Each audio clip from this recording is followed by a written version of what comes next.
When I first sensed something was off, I told myself it was paranoia. After all, we'd been together for 4 years. I trusted her completely, with my time, my heart, and the future I was building around us. But recently, she had grown distant. Her phone, once casually tossed on the couch or coffee table, now lived face down, always within arm's reach. She began working late far more than usual, brushing off my concerns with tired smiles and vague explanations. I ignored the signs, not because I didn't see them, but because I didn't want them to be true. Then came the night she walked in later than ever, her expression taut with irritation, snapping at me over nothing. And she smelled different. A masculine scent clung to her clothes, cologne I didn't wear. I asked if everything was okay. She rolled her eyes, muttered something about stress, and disappeared into the bathroom. That was the moment I stopped lying to myself.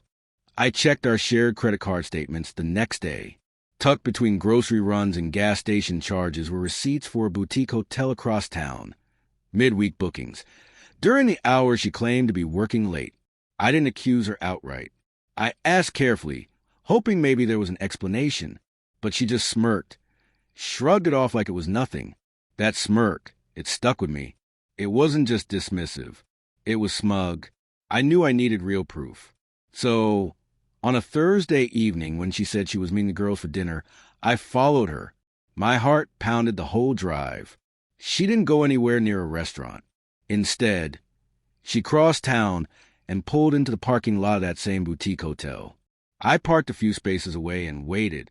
Then I saw him, tall, confident, far too comfortable with her. They didn't sneak in. They didn't even hesitate. They kissed in full view like they had nothing to hide. That was my breaking point. But I didn't confront her. Not then. I went home and sat in silence. The kind of silence that doesn't come from shock, but from clarity, from resolve. That was the night I stopped being her fool. Over the next few days, I quietly gathered everything I needed, screenshots of messages, hotel receipts, photos of her with him. I backed up everything and made copies. Then I moved half of our savings into a new account under my name. She didn't notice.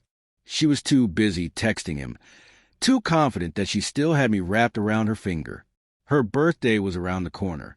She planned a big backyard party at our place. Friends, family, music, lights strung through the trees. I went along with it, smiled, played the part.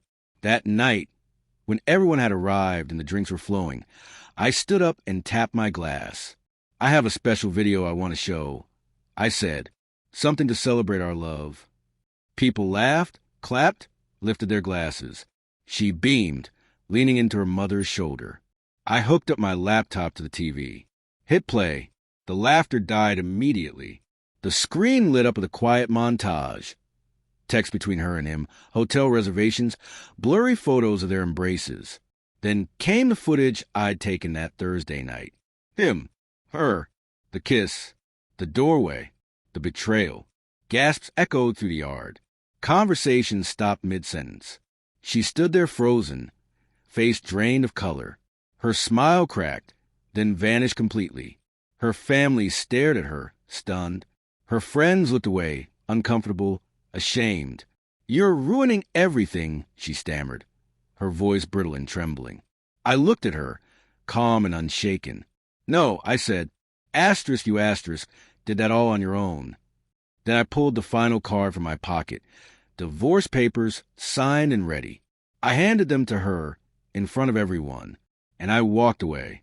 I spent that night in a hotel, away from the noise, away from the ruins of the life I'd built with someone I thought I knew. The next day, I blocked her on everything, calls, texts, emails.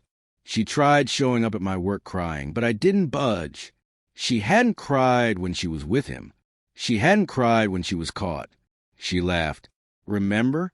A few weeks later, I packed what was left of her belongings and mailed them to her sister. No note, no farewell, nothing. She tried using mutual friends to reach me, spinning the story, trying to reframe the narrative. But by then, the truth had made its rounds. The video had been shared. No one was buying her version anymore. Last I heard, the guy she cheated with had ghosted her, vanished the moment the chaos started catching up. Her social circle thinned. She was written up at work for misusing office hours. Slowly, the world she had built around deception began collapsing. But honestly, I didn't care anymore. I had already moved on. Revenge didn't fix the pain.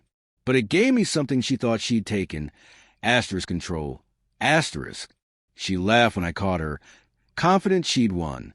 But now, every time she remembers that night, how her lies were unveiled under twinkling lights, before the faces of everyone who once believed in her. Asterisk, I asterisk get the last laugh.